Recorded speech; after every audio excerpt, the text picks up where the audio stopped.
the operation over the weekend in Kursk appeared to be more successful than previous ones in terms of using a combination of armor and troops that were mechanized and electronic warfare to create windows where Russian observation was obscured or denied, and therefore the Ukrainians were able to coordinate that with how they advanced. There's an ongoing battle about spotting forces on the battlefield. I mean, this is across the line, and then the ability to bring in artillery, for example. In many areas, artillery is still absolutely vital, but there are some cases where, particularly on the Ukrainian side, they have used first-person view drones and other systems to compensate for either their reduced artillery supplies or targets of opportunity popping up. Hello and welcome to Frontline for Times Radio. I'm James Hanson, and today we're talking about the latest on the war in Ukraine, and I'm delighted to be joined once again by Matthew Savill, Director of Military Sciences at the Royal United Services Institute. Matthew, always a pleasure. Welcome back to Frontline. To begin with, as we start 2025, just give me your assessment, if you can, of the situation we're seeing on the front line, both in terms of Kursk, where we've seen renewed offensive operations by Ukraine in recent days, but also in the east.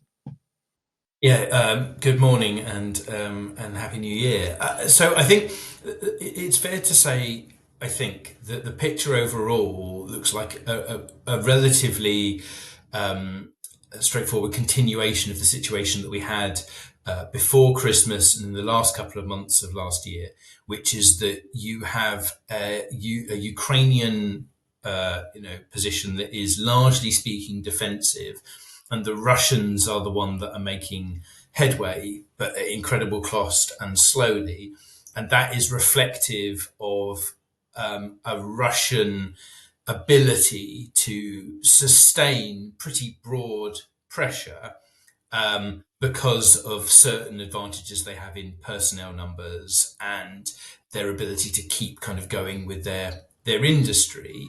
But that's not without significant cost. I think it feels that the Ukrainian situation and position is pretty difficult at the end of the year and heading into this year, because they've got some reasonably big underlying problems with, if you like, generating new forces. And a big part of that is personnel numbers. But there is also a materiel issue for them.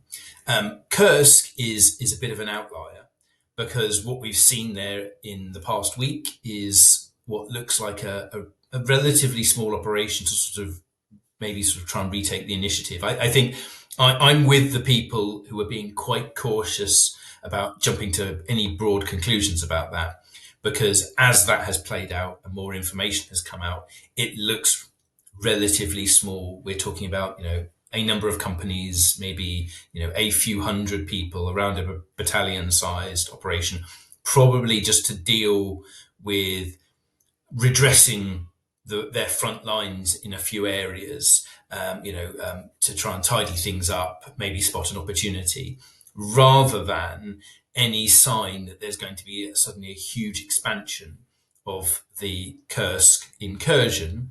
And I think the role that plays is very dependent on what happens with the new US administration. And that's actually the headline, is that everyone's stuck in a sort of holding pattern, waiting to see what the US approach will be.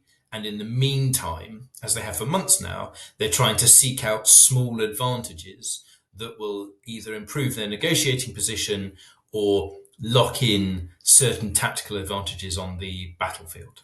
We will come on to what a Trump administration may mean for the war very shortly.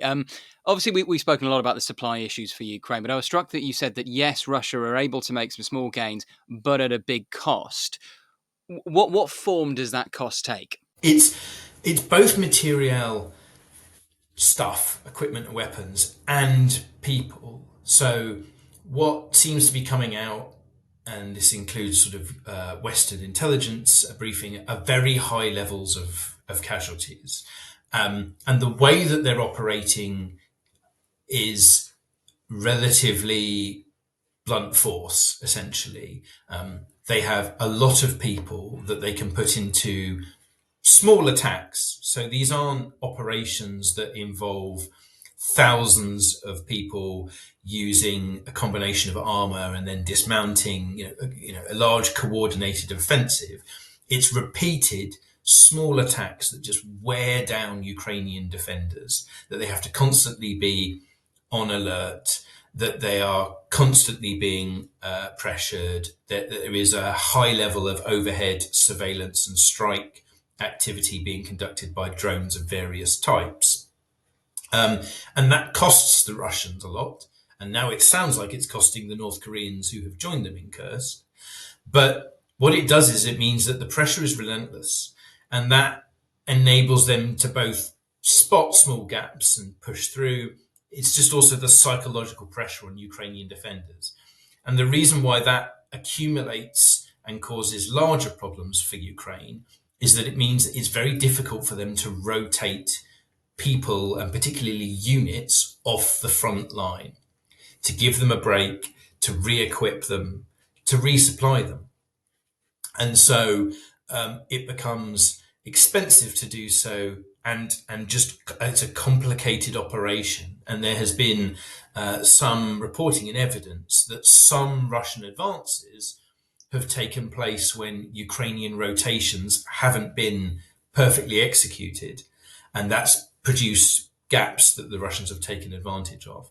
I mean, this is all ferociously complicated. That sounds like quite an unsophisticated approach.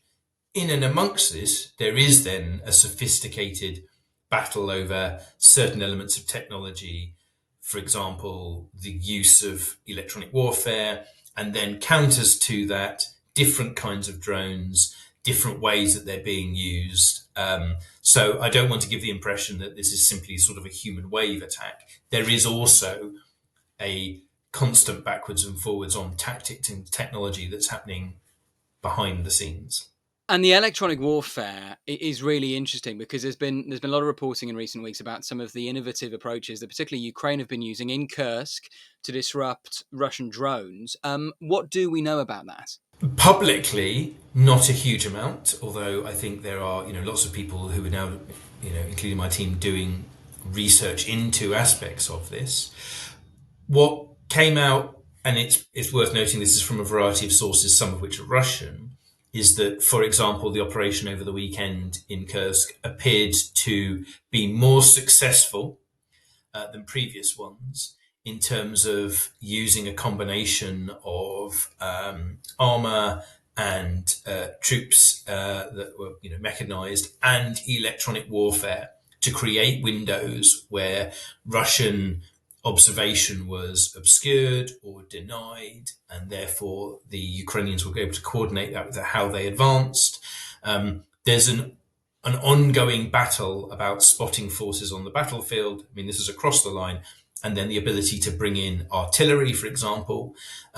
In many areas, artillery is still absolutely vital, but there are some cases where, particularly on the Ukrainian side, they have used first-person view drones and other systems to compensate for either their reduced artillery supplies or targets of opportunity popping up. Although I would add that the most recent reporting suggests that there have been some parts of the front line where that large gap in artillery supply that was in play last year has been narrowed or indeed eradicated. So the delay caused by particularly the big US package at the start of last year harmed the Ukrainian cause, but lots of that material is now in the system and is flowing in.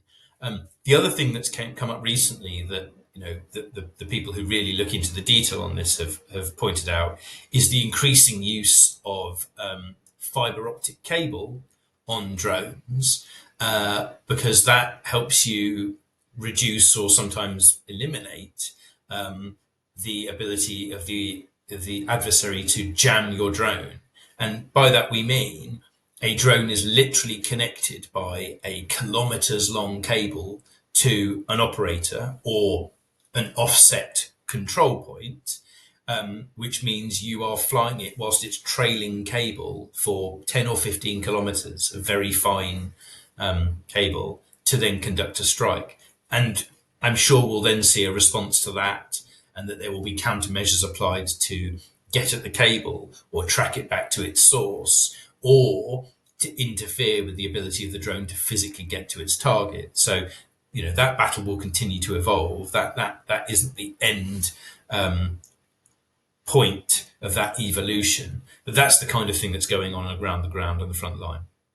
I mean, that is really fascinating about the fibre optic cables. Presumably, you can't do that at scale, because if you had all these drones flying around with fibre optic cables, it would just become messy. I mean, how would that work? I would have said, yes, that's very difficult to do at scale. But we've seen images of apparently fibre optic cable drones operating in wooded areas, which, I would have said as a layperson would have been extraordinarily difficult, but it's achieved.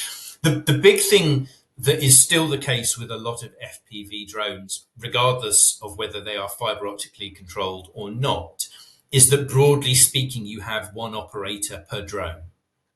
And that creates the personnel, if you like, bill for the use of those drones, is that somebody is controlling a single munition that is going at a single target per strike, basically.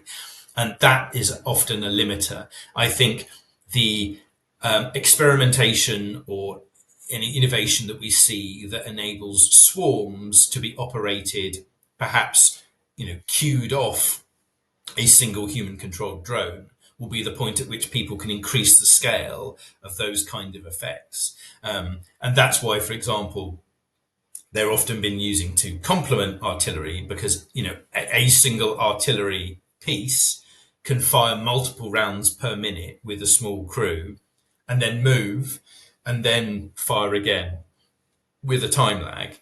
Whereas one of the things that FPV operators have found is that, of course, they're largely speaking static when they're controlling, and therefore they have to hide themselves and obscure the signal, hence why you get some offset. We hope you're enjoying today's episode of Frontline. Don't forget, you can also now listen to Frontline in podcast form.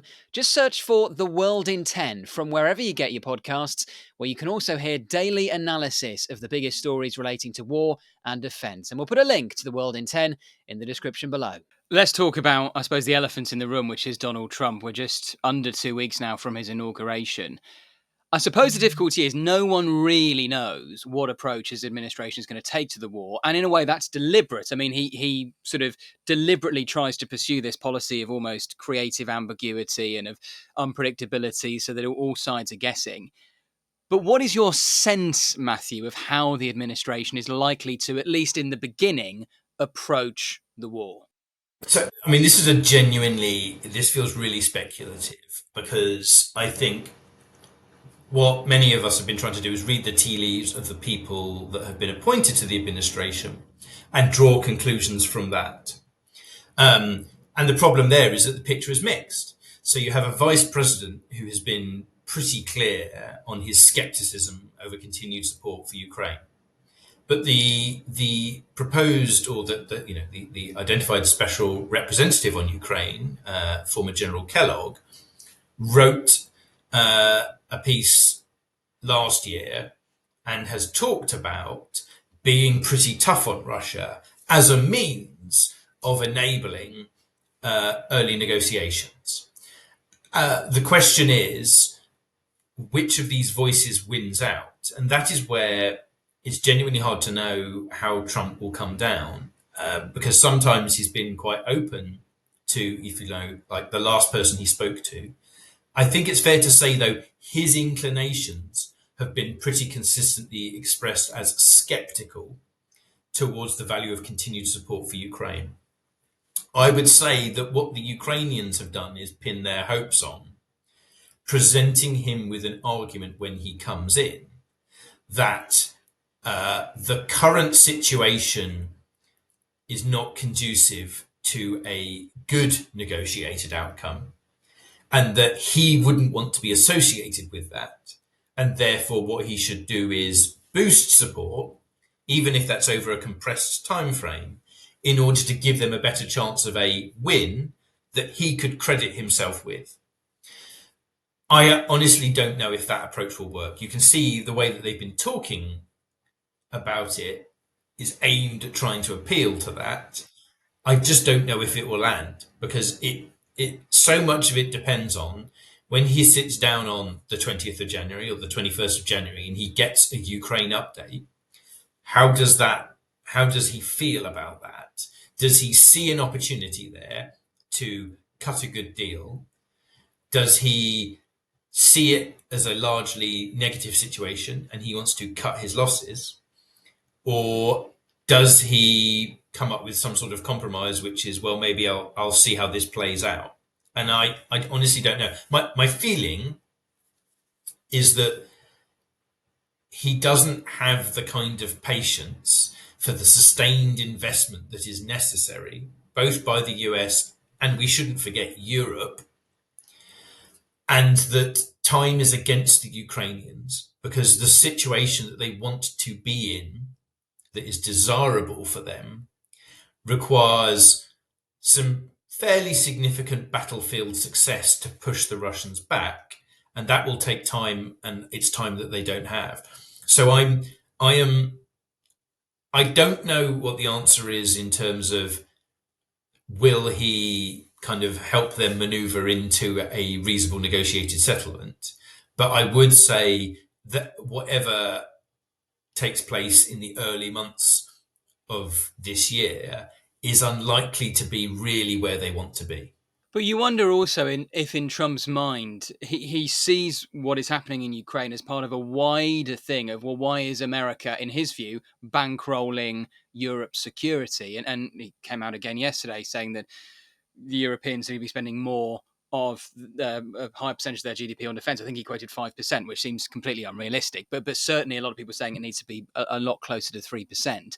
If Europe and Ukraine's allies in Europe did commit to a significant increase in their defence spending and a significant increase in the aid they are giving to Ukraine, do you think that might change the way that Trump views the whole conflict?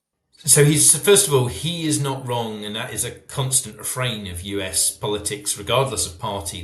That I'm not sure about if freeloading is right, but Europe has had enormous benefit from US military support or theoretical support that covers a load of gaps in in cuts that European militaries have made over the years, or lack of investment is a better way of putting it. So he's not wrong to be pushing on that point. And already you're seeing the sort of the way that people are talking is almost slightly pandering to the, oh, well, Trump might not be so bad. And, yes, we should look at increasing our defense spending. And it's already gone up over the past 10 years since the NATO conference in Wales that made further commitments. Whether that would actually change his mind, I don't know. And there's a slight problem here, is that he absolutely regards these relationships as transactional. And therefore, in theory, a number of European countries highlighting increased spending or actually making new commitments would go down well. The issue would be is he might just bank that and say, thanks very much, I was right, and then focus on China and the Indo-Pacific anyway, as some of his advisors would like the US to do. In other words, validating his approach doesn't necessarily mean that he will be inclined to change it. And in truth, Europe should be doing more in its defence anyway. And I think the message has got through. The question is whether that they will actually make significant changes in the timelines that are necessary. And I think what is also fascinating with Trump is the extent to which personal relationships come into it. And what is fascinating now is that you're seeing Zelensky in particular really trying to woo Trump and going on a charm offensive. And, Zelensky is an incredibly skilled politician, but he's got his work cut out because he now needs to. And they've got a very complicated relationship dating back to the circumstances around Trump's first impeachment. And you wonder how much that still looms in the Trump psyche. But Zelensky... Zelensky is clearly on maneuvers when it comes to trying to woo Trump, and that will be fascinating as well, whether they can actually form a genuine allyship. Yes. Now, I'm not really an expert in this area, but I was in government during the first Trump administration. I think the honest advice I would give is that, and this is to the detriment of how these things work. I don't think people could rely on, even if they build up a good relationship, that would necessarily be sustained or would insulate them if a conflicting priority came up. The simple fact is that I don't think anybody could actually rely on or trust Trump over the long term. So they're going to have to move to mirror a largely transactional approach, which is that there are things that can be done to influence him and credit can be bought, but he could simply turn around in 2 years and make new demands or change his mind or have another priority. In essence, he is not going to inconvenience himself or the US and its interests for NATO allies or countries like Ukraine. And so I think ultimately, European countries are going to have to, if you like, reinsure themselves against risk. And Ukraine can do things to increase the prospects for US support, but they will have to keep on doing things. Like there is no, I don't think it's realistic, or people would be foolish to believe that because they make a breakthrough or they have a good meeting, that will stand them in good stead 2 years hence. I mean, the reverse is obviously true, which is that if somebody has a fairly significant falling out, there will be consequences. But it does mean they could always literally buy themselves back into favour. But I mean, look at internal US dynamics. He fell out with and had serious issues with any number of people in his first administration, and they were Americans that he had picked for his administration. So I think there's a cautionary tale there, as well as there being some positivity in that lots of people who criticised him, once they have effectively abased themselves before him, have been welcomed back into his orbit. But it's all temporary. Matthew Savill, we always appreciate your time. Thank you so much for joining us again on Frontline. My pleasure. Thank you for watching today's episode of Frontline. For early access to our videos, member-only Q&As and live streams, then sign up for a membership via the link in the description. And for the latest news and breaking stories, listen to Times Radio and follow us at thetimes.com.